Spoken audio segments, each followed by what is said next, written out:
Halo abakunzi ba Afro TV online, twongeye kubasuhuza. Presenter ni wa wundi Mark Joe, nka buri munsi buri gihe niwe ubu hari kuri kamera nyine.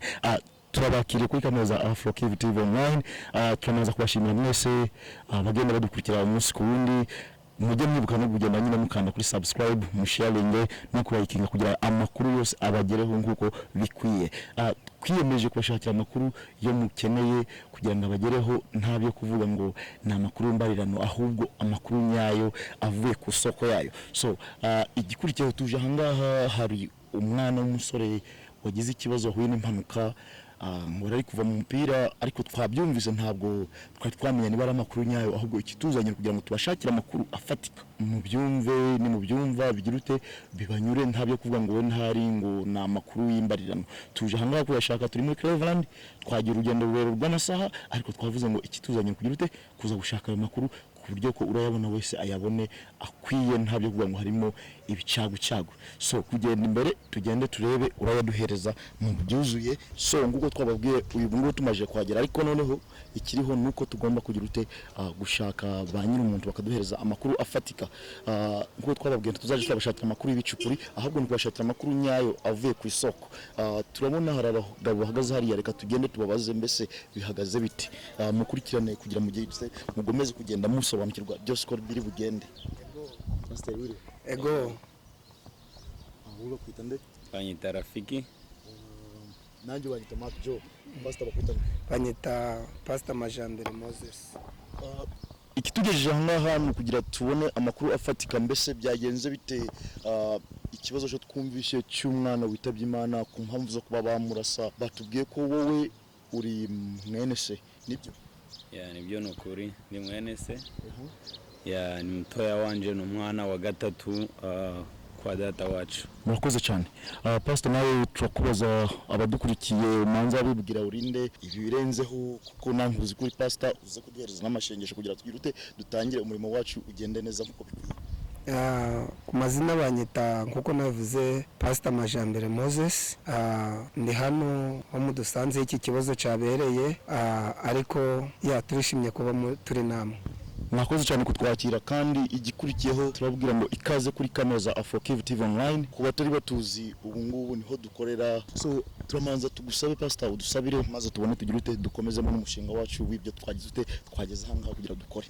Turagushimiye mwami ko babanye natwe k'uyu mugoroba. Turagushimiye yuko tukiriho turi bazima, kandi tubonanye n'ababene data kubwo kugira ngo hagire amakuru gafatika babasha kugeraho, ariko bani natwe mwugu mwanya ikibi cyose cyashobora kuza kikaduhungabanya gitsindwe mu zina rya Yesu. Komeza ubane natwe mu bikeno mu byinshi, tubisenze mu zina rya Yesu, amen. Igiye gukurikiraho tugiye kujyana buri kimwe ku musitari, buryo ko kimwe ku kindi turaza kubashonera amakuru afatika, apana amakuru ari fake nkuko nabibabwiye. Turatangira tubaza ikibazo kibaza giti, tuzi ko ari umwana w'umusore ariko nta tuzi amazina ye, igikurikiye imyaka ye byose turagenda tubaza kimwe ku kindi. Uwo mwana yari yitwa nde? Uwo mwana yitwa Hakizimana Eric. Afite imyaka ingahe? Yavutse mu 2002 tariki 7 mu kwa karindwi tariki 25. Byiza cyane. Murabyumva ko n'umwana bura uri gukabaka mu myaka 18, n'umwana umaje kujijuka, bura n'umusore kabisa. So igikurikiye byo kuba hari umuntu waruri nawe cyangwa se byabaye ari wenyine, byagenze gutera ari muri groupe, byagenze gute? Bije kuba yarari wenyine, nta muntu yarari kumwe nawe, kubera ko yaravuye ku kina umupira cyangwa se gupika umupira. So yaragiye gucura mama we avuye gupika umupira aho yarabaramiye, akiva yakishitsa mama we mu rugo acuye nyina wabo iwe. So amaze kumucura agaruka imuhira, ari kuza muri street, hari ahantu bita West 80 Street muri Detroit. Aho niho hantu avuga ko yaguye. Mwatwebera ko mwatugezeho byabereye? Nta kibazo. Okay, murakoze cyane. Murabyumva ko bashobora kuba batugeza aho byabereye, ariko neho hari ibindi bibazo bikurikiye byo tunagomba kuba twamubaza. Mbese ko ari kutubwira ngo raciye mama nyina wabo, nibyo ukuntu ko twumvishe amakuru turagenda tumubaza kimwe kuri kindi adusobanurire. Twumvishe ko ukuntu byagenze ngo aravuye gukina umupira ariko byabaye ngombwa ko tugera hano kugira tubone amakuru afatika tuba dushaka amakuru y'ibiciro yaravuye gukina umupira cyangwa se nk'uko watubwiye yaracuye mama nyina wabo mu by'ukuri yari yatashe yavuye gukina umupira ahubwo yagiye gucura mama we yarangije no gucura mama we kubera mama we aho yari yagiye gutembera se cyangwa aho yari yagiye gusura yaraye kumwe na mutoya we. So murabyumva ko amakuru menshi mwakira henshi yatandukanye ku mbuga nkoranyambaga zitandukanye gaba gari fake ahubwo turiho kugira tubazanira amakuru afatika atari ibicukura ahubwo amakuru yumvikana y'ukuri. Uraduhereza kanya tusabe na pastor ijambo mbese wowe ubiziki. Njewe uko mbiziho nkuko mugenzi wanje abivuze mu by'ukuri yari umwana mwiza ukunda abantu ko n'ikimenyimenyi yaratangiye kumenya kunyonga imodoka yaravuye kujana mama we avuye gucura nyina wabo mu rugo. Ubwo rero mu gihe yabaye ataha nibwo yahuye nabo bagizi ba nabi. Amakuru dufite twahawe na leta gafatika nuko yaravuye aho yarahagaze kuri stop ku matara yahagarika imodoka aho niho umuntu wari umaje kwica undi muntu yamusanze ashaka gukoresha imodoka ye. Noneho mugihe wenda bakigije impakasi ashaka kuyikoresha kubera iki nibwo yamufashe amurasha amuvana mu modoka amuta hasi aho afata ya modoka yigendamo. Ago nigo makuru nshobora kuba nzi gafatika.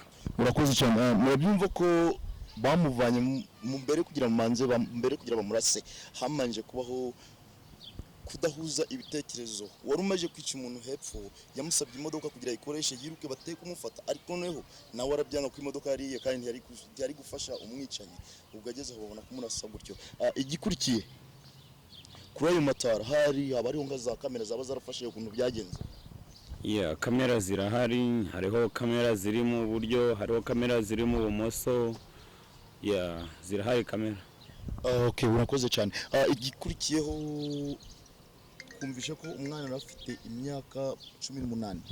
Ikindi gikurikiye umwana afite ababyeyi. Afite ababyeyi. Ababyeyi bombi. Yes. Mubyumva ko afite ababyeyi bombi n'abarumuna be. Yes, afite barumuna be. Murakoze cyane. Ikindi cyo turabasaba kuduhereza nubwo ngo turi hano ku buryo bwo gufasha. Haraho mudashobora kugeza ijwi ariko dushobora kurigeza. Nubwo ngo aho tudashobora kugirigeza ikirenge tuhageza ijwi. Niyo mpamvu turi aha ngaha. So abadukurikiye aha ngaha hari benshi bashobora kuba bashaka kuba bafasha ariko noneho bikabagora kugira babe babageraho kugira babone bakora iki. Abashaka kudufasha banyurira ku nimero yanjye nk'umuntu uri kwakira amafaranga yo gufasha umuryango usigaye kandi iyo nimero ni 404 748 343. So murabyumva ko ashizeho nimero ye ushaka kuba yafasha muri iki gihe cyo kugira ngo babe babone ukuntu bategura ukuntu ko bari bigenze byanyakwigendera. Mubakurikirane kuri iyo nimero kugira mugire ute mubone ukuntu mwabafasha maze ibintu bigomeze kugenda neza. Ariko noneho nyuma yaho ngo hari igihe cyo mushobora kuburishaka iyo nimero ntimuyibone. Reka dufate n'indi nimero ya pastor aha ngaha ku buryo ko mushatse uriya ntimubone mushobora kubona pastor. So wowe nimero yawe ni inimero yanje ni 615 5 2 5 8 1 3 Murakoze cyane. Hari muri mwese ufite ikibazo? Ikibazo nta kibazo dufite uretse inimero yo nari nibeshemo kandi mfite nimero ebyiri ntago ari njye uri kwakira amafaranga gusa.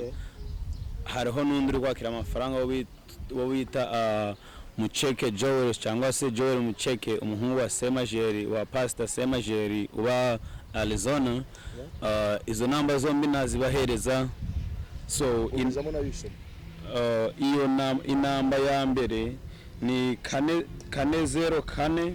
748 341 43.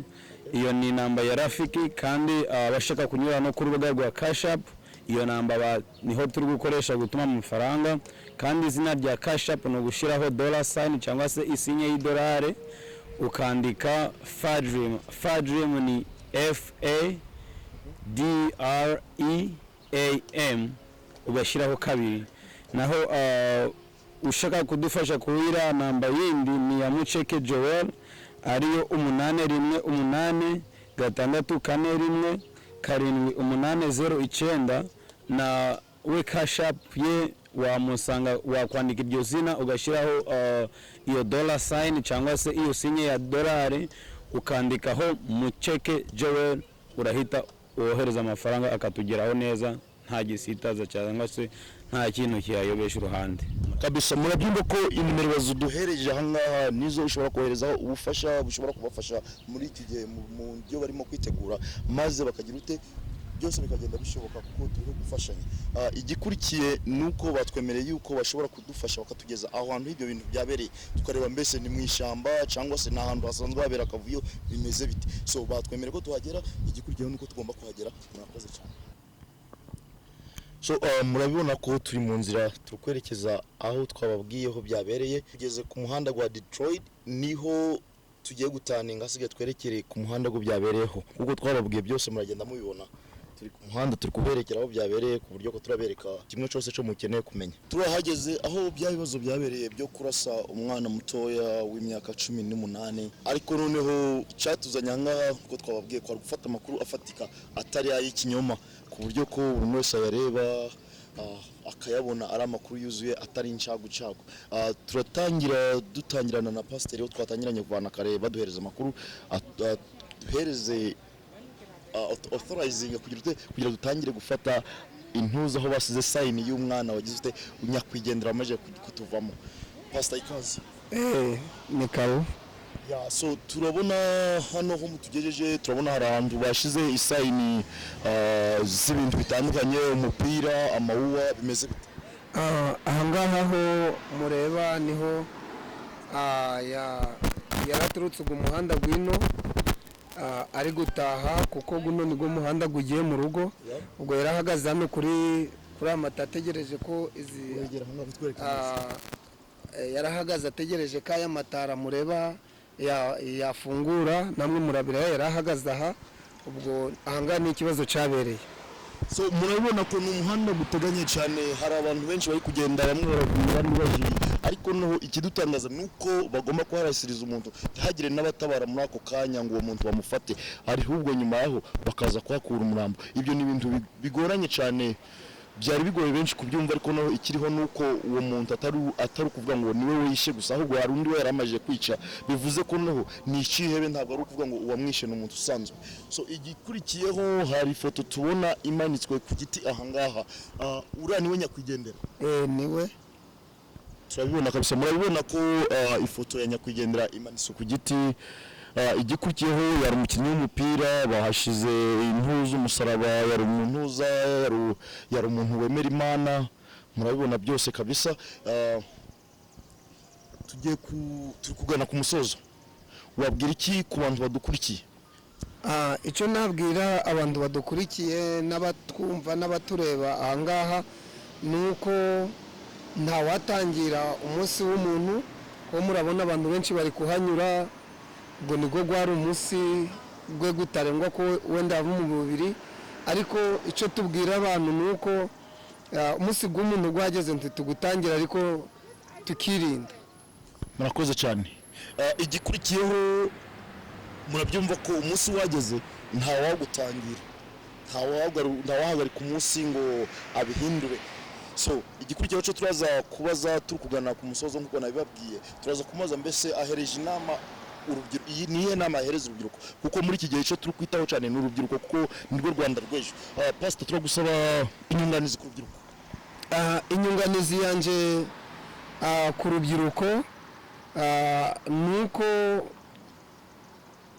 abasigaye barushaho gukomeza kwirinda, kandi ikindi wenda bagakomeza wenda agenga ahantu bakagendana ari babiri, ku buryo wenda bashobora wenda gufashanya mu kibazo hageze ikibazo cyahaba.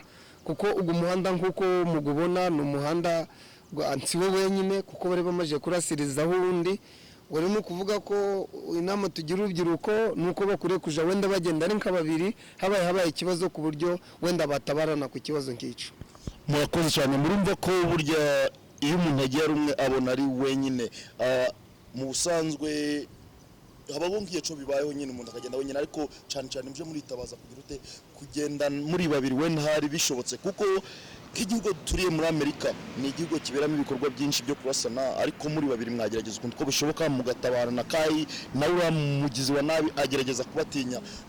Turagushimiye Pastor, wakoze cyane kuba wabanye natwe kuvana ku ntangiro kugeza ku musozo, ariko noho ikindi cyo ndongera gusaba tunari gufunga, ndagusaba kongera kwibutsa abantu ko bagomba kugenda kuri zirana bakagirite bakahakora ikintu uko mwabivuze. Habaye hari ubufasha bwose umuntu yaba afite. Murabizi hano muri iki gihugu turimo cyo muri Amerika na hantu hakomeyeho tudafite itaka ryacu, bisaba umuntu yagize ikibazo nka kino kubisaba ko abantu bafata amaboko bakungikanya kugira ngo bafashanye. So ni ukuvuga ko aha ngaha dufite inamba z'abantu bakomeje kutwereka ubufasha. Dufite aha ngaha Joel Mucheke niwe uri kwakira imfashanyo zose. Namba ye ni 818 641 78009. Amazina ge ni Joel Mucheke. Ukoresha iyo namba ubufasha bwose twabubona mukadufasha mu kibazo nka kimwe twagize, kandi Imana izabahereza umugisha. Murakoze cyane. Murabyumva ko inamba nani zazindi kimwe niyo anabahaye n'ubungubu zose muzigendereho ku buryo bwo gufashanya muri iki kibazo cyabaye, kugira ngo twese tugende duterana inkunga, kuko tubahe kubwo gufashanya. Buryo kuboko kumwe ndaco kwakwimarira usibye gufatanya twese twagira ute tukareba ico twakwigezaho. Murakoze cyane Pastor. Wakoze nawe. Kabisa murakoze.